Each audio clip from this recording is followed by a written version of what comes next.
What's going on, everyone? It's Corey here from the Breakevens, giving you another Supercoach video today. We've got another team review. Today it is the Hawks, the Hawthorn Football Club. Somewhat relevant in Supercoach. There's a few good picks here that we need to look at. But before we get into that, make sure you go check the videos I've done previously. We've done from Adelaide to GWS. All the information on all the teams that we have right now is in those videos. So go check them out. If you want to keep up with all further Supercoach content, make sure you find me on X at Breakevens Pod, on Facebook, The Breakevens, and here on YouTube, The Breakevens. Like, follow, and subscribe for daily AFL Supercoach content up to round one. So let's get into it, shall we? The Hawks finished 7th in 2024. Very unexpected. I had them finishing 16th, but they came good and really good. And I think they're going for top 8 again this season for sure. Not too much of movement over preseason, but just a little bit. So again, if you see me looking over here, over there, it's because that's where my book of all my information is. So, ins, Cody Anderson picked 64 from their academy. He's looking good. Talk to him a bit soon. Josh Battle was a free agent that they got from St. Kilda. Tom Barrass was traded to from West Coast to the Hawks.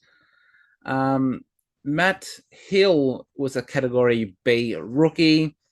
Noah Mraz, Jason Mraz's brother, picked 35. No, he's not actually Jason Mraz's brother. And Jamie Henry was a Category B rookie.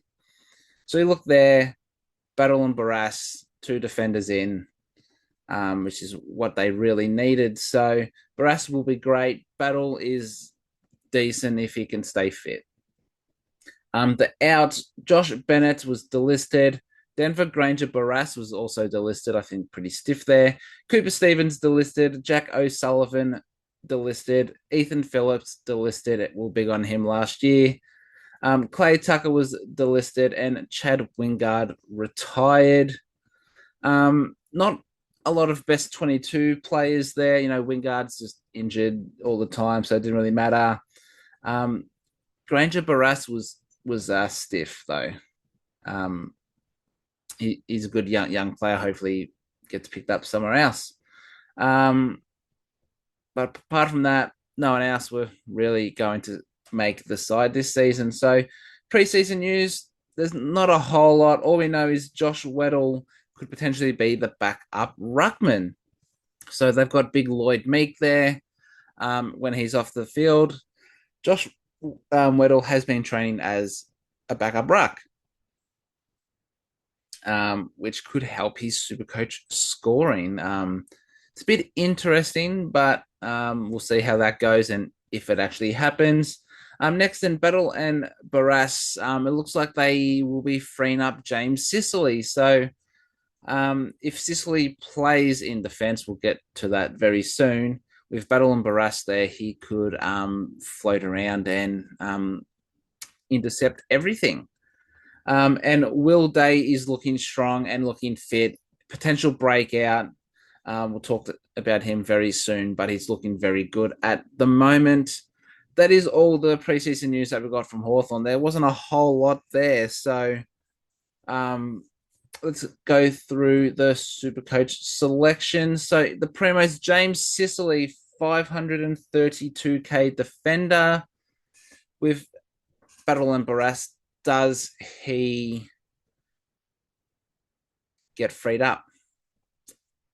What I'm hearing is James Sicily is training a lot up forward or potentially going to play up forward. And at 532k, we do not want that.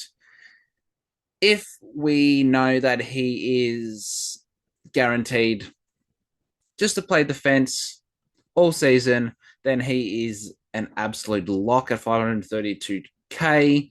And I can see him going 105 plus. If he's up forward, he's the biggest avoid that you could think of.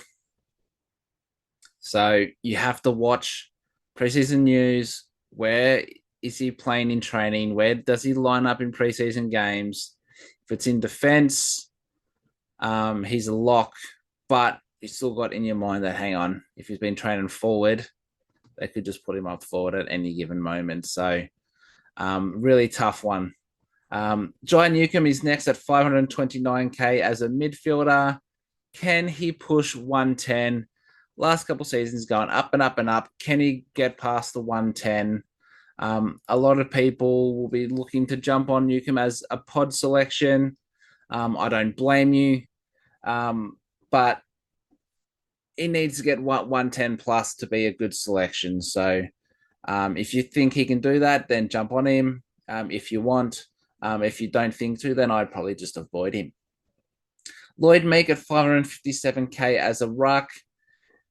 Can he go up to 110? So he averaged 103.5 in 2024, I believe, or was it 105.5? I think it was 105.5. I don't know. It was about 1 o'clock when I was writing this. So, yeah, look, it's 100 plus. Can you get to 110? Because that's really where you want him to be. If you're going to come up against Max Gorns, Tristan Cherries, and the likes there. So, if you can get 110, then he's an absolute lock in your side. Dylan Moore, 526k forward. I think he goes 100 this season. Towards the end of last season, he was put into that high half forward midfield role that we know he can score in. Does he keep that role? Potentially. Are you going to start him over Horn Francis? Probably not. Someone to keep an eye on and maybe get in for the back end of the season.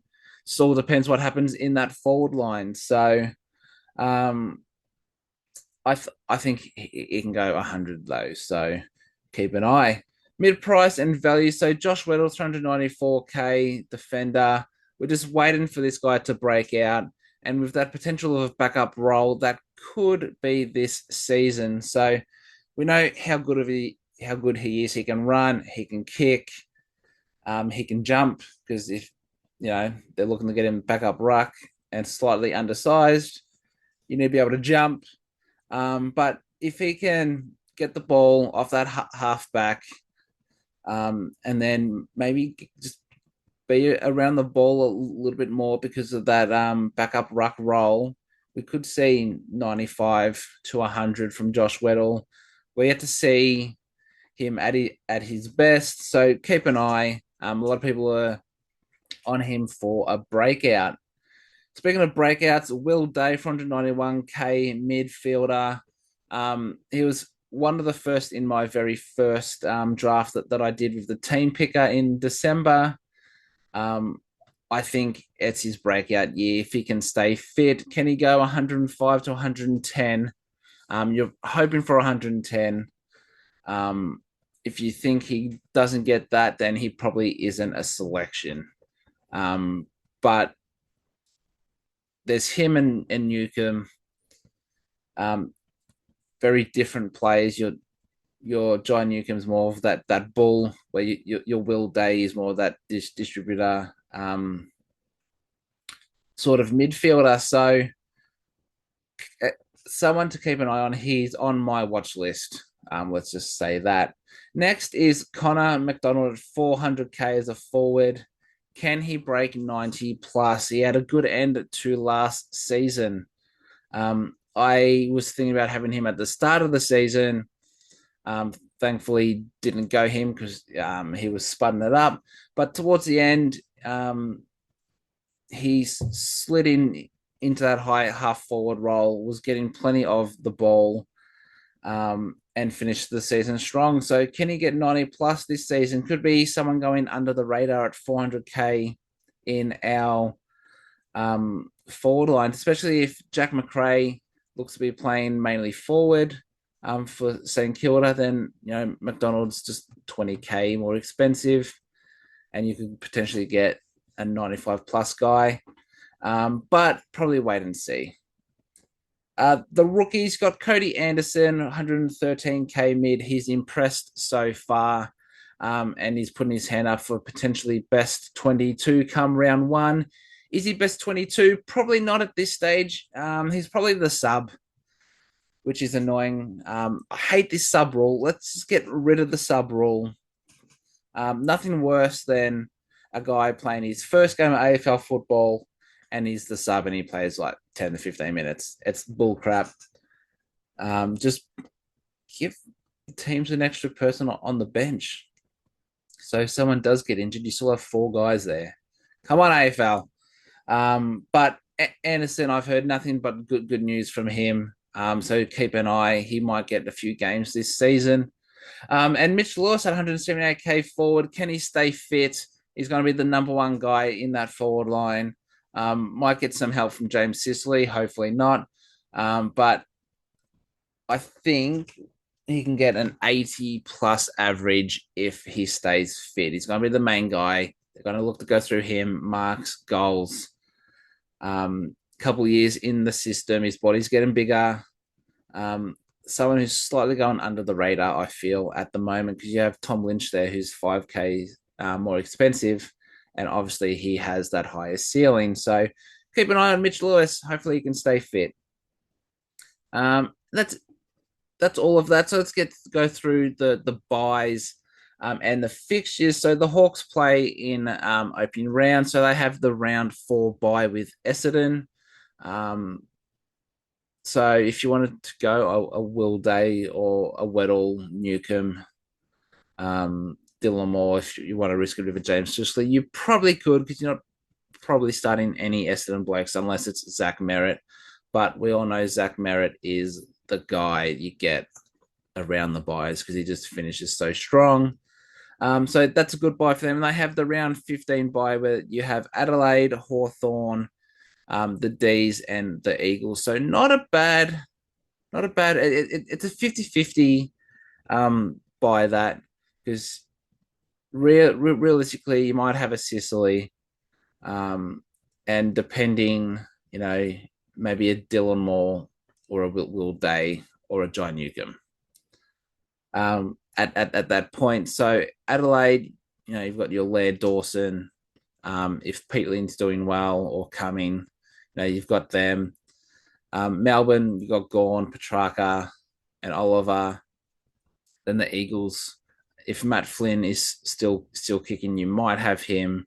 And if Harley Reid's going off, you probably have him as well. But 50-50, you could definitely try and pick up these guys after their bye anyway. So, sorry. So yeah, it's a 50-50 by that, but the round 4 one is pretty good for them. So let's go through the fixtures. So in opening round, they have the Swans away, but it doesn't count for Supercoach. They've got the Bombers at home in round 1. Should be a good game, always is. The Blues away, but it's at the MCG. GWS at home, and that home being Tassie.